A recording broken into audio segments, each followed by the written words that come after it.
O Levante das Sombras. A derrota de Error 404, Perfections, God of Art, teve consequências inesperadas. O código do multiverso, já instável, foi drasticamente alterado, gerando caos nas árvores biônicas multiversais. Eram essas árvores que sustentavam a harmonia entre dimensões, e agora seus galhos retorciam e se partiam, criando fendas para reinos antes selados. No santuário de Atena, um silêncio estranho pairava. O ar estava pesado, e uma escuridão anormal começava a se espalhar.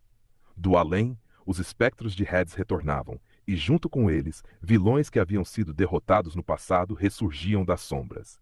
Nibus, o deus do tempo, que uma vez ameaçou o multiverso com sua busca pelo orbe do despertar. Anion, o braço direito de Void, mestre da aniquilação e responsável por apagar realidades inteiras. O renascimento desses guerreiros era um claro sinal de que Hades havia despertado. O presságio da guerra. No QG dos guerreiros, Etios, Freeze e o grupo sentiram a distorção na realidade. Freeze, com sua sensibilidade às mudanças no fluxo temporal, sentiu um arrepio. O submundo se move. Isso só pode significar uma coisa. Hades, murmurou Etios, cerrando os punhos. Sem hesitar, os guerreiros partiram em direção ao santuário de Atena, o último bastião contra as forças do submundo. Mas o que os aguardava era algo além de qualquer guerra anterior. As sombras já se erguiam, e o próprio destino do multiverso estava prestes a ser decidido. Saga de Hades, o Levante das Sombras. A noite estava densa sobre o santuário de Atena. A lua cheia iluminava as colunas de mármore, lançando sombras longas e frias sobre o caminho que levava ao templo da deusa. Mas algo estava errado. O silêncio absoluto era perturbador. O santuário nunca estava tão quieto. Sempre havia os ecos dos passos dos cavaleiros, o som do vento cortando entre as 12 casas zodiacais, o crepitar das chamas sagradas. Agora restava apenas a escuridão e um pressentimento sombrio. Polar e Euclides avançavam rapidamente, suas armaduras refletindo o brilho gélido da noite. O ar estava pesado, carregado de uma energia maligna que não deveria estar ali. Não vejo ninguém protegendo as casas, murmurou Euclides, franzindo a testa. Sua armadura de escorpião divina reluzia sob a luz da lua, mas ele não sentia o habitual conforto de sua presença. Isso não é um bom sinal. Polar apertou os punhos. A cada passo sentia o latejar de seu olho esquerdo. A maldição de Tenebris ainda o afetava, mas aos poucos seu olho vermelho parecia se recuperar. Ele ignorou a dor e manteve o foco. Os Cavaleiros de Ouro devem ter percebido a ameaça, respondeu, os olhos atentos a qualquer movimento. Se eles não estão aqui, significa que foram direto ao templo de Atena. Ele olhou para o alto das escadarias. No topo, o templo de Atena se erguia imponente, sua silhueta desenhada contra o céu estrelado. Serena, a reencarnação da deusa, estava lá dentro, e os espectros de Hades certamente já estavam em seu encalço. Se eles chegaram até Serena, começou Euclides. Polar não precisou ouvir o resto da frase. Seu cosmo explodiu ao redor de seu corpo como uma ventania congelante, e ele disparou pelas escadarias, deixando um rastro de gelo por onde passava. Euclides o seguiu de perto, sua velocidade aumentando conforme sentia o perigo iminente. Os degraus de mármore pareciam intermináveis, mas algo chamou a atenção deles ao se aproximarem das primeiras casas do zodíaco. Sangue. Manchas escuras e recentes pintavam o chão sagrado do santuário. Polar parou abruptamente. Isso, antes que pudessem processar o que viam, um grito ecoou no topo das escadarias. Era um grito de desespero. Euclides rangeu os dentes.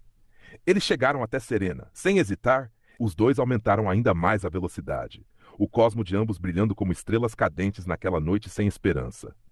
O destino do santuário estava prestes a ser decidido. Hashtag Saga de Hades, o Levante da Sombra. Polar e Euclides avançavam pelas escadarias do santuário, mas assim que se aproximaram da casa de Ares, algo inesperado aconteceu. O relógio de fogo das 12 casas acendeu-se, suas chamas dançando contra o céu noturno, um aviso de que o tempo estava correndo.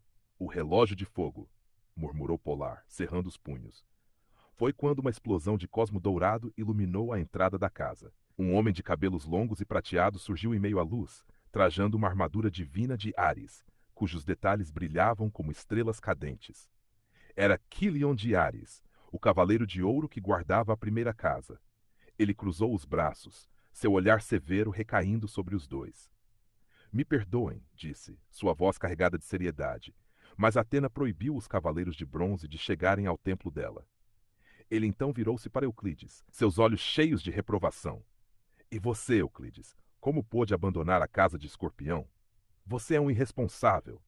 Sua obrigação era proteger seu posto, não sair correndo como um cavaleiro novato. Euclides sentiu seu sangue ferver, mas respirou fundo. Ele não tinha tempo para discussões. Eu não abandonei nada, Quilion, respondeu, sua voz carregada de convicção. Estou aqui porque o santuário está ameaçado.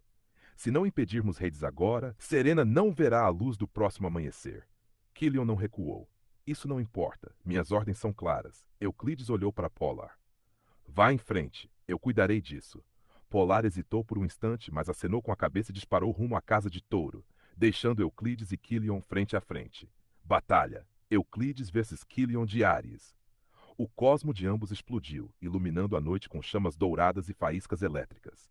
Euclides, com sua armadura divina de escorpião, avançou sem hesitar, desferindo golpes ferozes contra Quilion, que erguia barreiras de energia para se defender.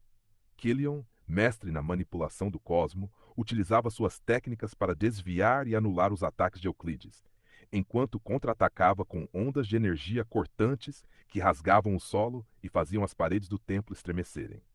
Os minutos viraram uma hora de batalha intensa. Nenhum dos dois cedia. O relógio de fogo marcou o tempo, até que finalmente a chama de Ares se extinguiu. Quilion, arfando, olhou para Euclides e percebeu a determinação nos olhos dele. Você realmente acredita nisso, não é? Euclides assentiu sem desfazer sua postura de combate. Quilion fechou os olhos por um instante e então abaixou os punhos. Vá, não posso mais impedi-lo. Euclides soltou um suspiro aliviado, mas não perdeu tempo. Ele disparou em alta velocidade para alcançar Polar, enquanto Quilion também partia para a próxima casa. Polar na casa de Touro. Polar chegou à casa de Touro, pouco depois, esperando encontrar resistência. Mas quando entrou, tudo o que viu foi um silêncio sepulcral.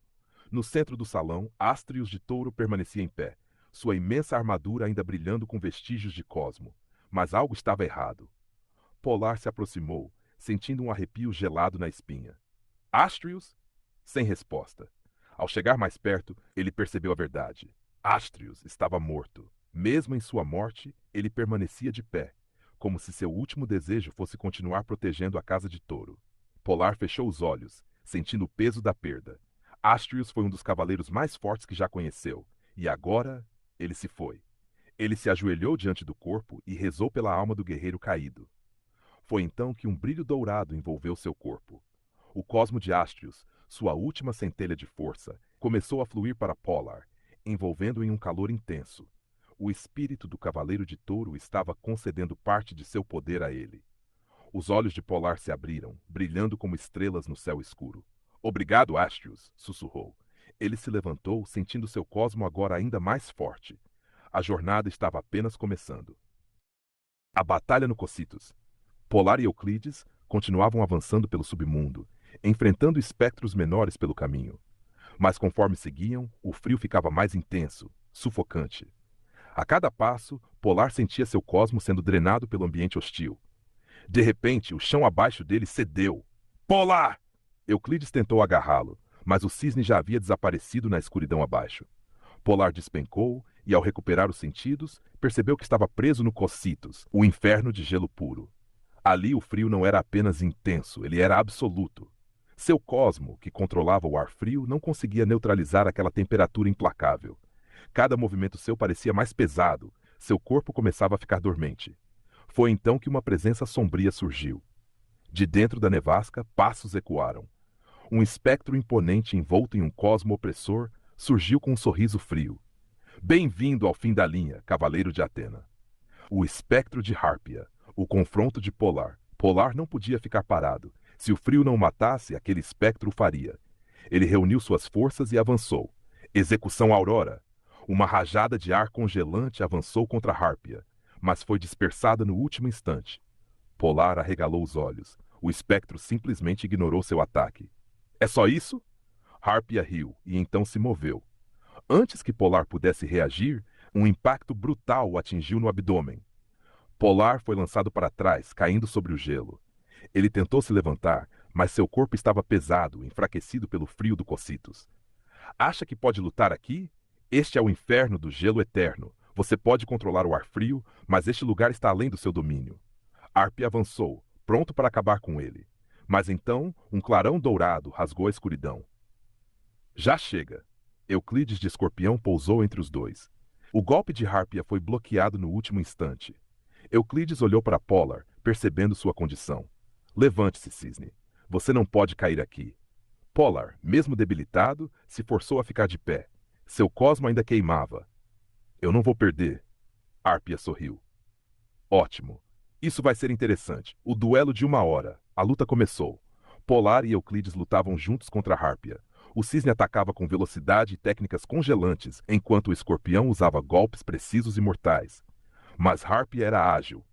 Ele desviava dos ataques de Polar com facilidade e bloqueava as investidas de Euclides com incrível habilidade. A batalha se arrastou por longos minutos. Polar começava a sentir o peso do combate. O frio do Cocytus drenava suas forças a cada segundo. Foi então que Harpia encontrou uma brecha. Ele avançou com velocidade absurda e acertou Polar com um golpe direto no peito. O cisne foi lançado para trás, caindo de joelhos. Ele estava no limite. Polar, Euclides gritou, mas não teve tempo de reagir antes que Harpia o atacasse também. O escorpião se defendeu e então os dois iniciaram um duelo feroz. O tempo passou.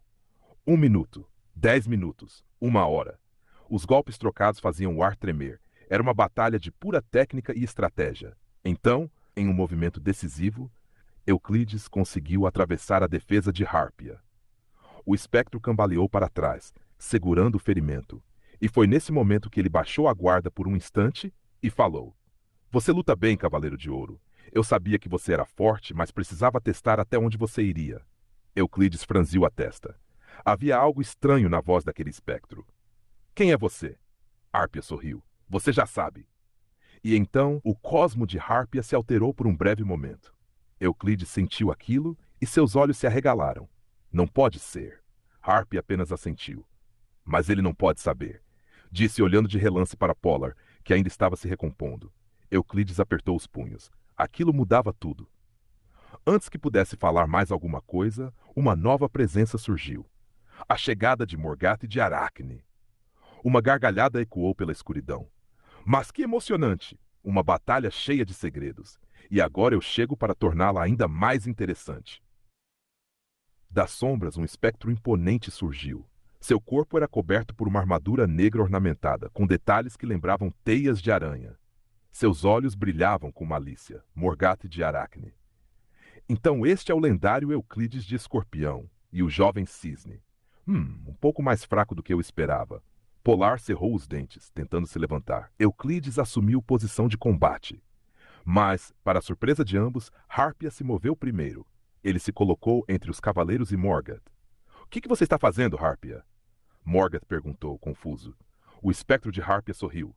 Terminando o que comecei. E então ele avançou contra Morgate com tudo. O impacto da colisão de cosmos foi gigantesco. Uma explosão de energia sacudiu o Cocytus. Agora! Harpia gritou. O escorpião pegou Polar nos braços e correu em disparada para a saída. Polar ainda tentou protestar. E Harpia? Euclides apenas seguiu em frente. Ele fez sua escolha. Agora cabe a nós seguir em frente. O caminho para Juideca ainda os esperava. E a guerra estava longe de acabar. A caminho da Juideca. Polar e Euclides avançavam com pressa. O caminho até a Juideca estava próximo, e eles precisavam se reunir com os Cavaleiros de Prata. Porém, antes que pudessem avançar mais, uma grande sombra cobriu o caminho. Vocês não vão mais longe. Erebus de Golem, a estrela celeste da Terra, bloqueava a passagem. Sua armadura de tons escuros parecia feita de rocha viva, e sua presença emanava força esmagadora. Não aceito que cheguem até lá. Se quiserem prosseguir, terão que me superar. Polar tentou avançar, mas Erebus moveu-se rapidamente para seu tamanho, desferindo um soco sísmico no solo. Crack! O impacto fez a terra se partir, jogando Polar e Euclides para trás. O chão tremia, mostrando o peso da força de Erebus. Euclides foi o primeiro a se recompor, saltando para atacar, mas Erebus interceptou seu movimento, segurando seu braço e o lançando de volta ao chão. Polar concentrou sua cosmoenergia e ativou o trovão Aurora, disparando uma rajada gelada contra Erebus, que apenas resistiu firme, com sua armadura se congelando levemente antes de se partir em seguida. Isso não é suficiente. Com um golpe poderoso, Erebus lançou Polar contra uma rocha próxima. Ele ergueu o punho, preparando um ataque decisivo para finalizar a luta. Mas então uma nova cosmoenergia encheu o campo de batalha. Acho que já basta. A chegada de Zaygon, uma figura imponente pousou entre Erebus e Polar.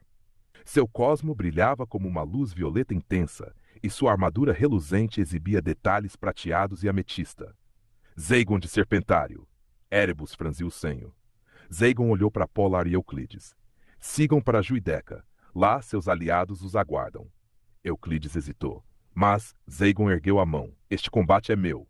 Polar assentiu com relutância e seguiu com Euclides, deixando Zaygon e Erebus frente a frente. Uma batalha de titãs. Erebus sorriu confiante. Um cavaleiro de prata? O que pode fazer contra mim? Zaygon apenas respirou fundo e assumiu postura de combate. Descubra. Erebus avançou primeiro, seu punho brilhando com energia terrestre, desferindo um golpe capaz de esmagar uma montanha. Zaygon se moveu rapidamente, desviando com precisão. Serpente ardente! De seus punhos, chamas violetas em forma de serpentes avançaram contra Erebus, envolvendo seu corpo em fogo. O espectro rugiu e bateu os pés no chão, liberando uma onda de energia que dissipou as chamas. Interessante, mas não suficiente.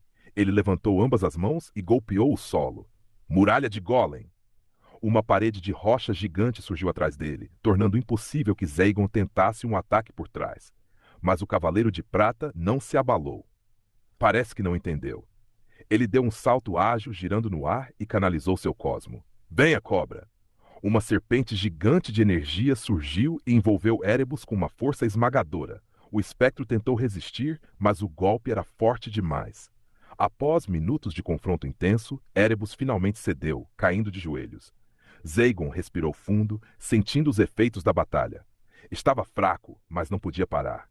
Ele se levantou, olhou para o caminho à frente e seguiu rumo a Juideca.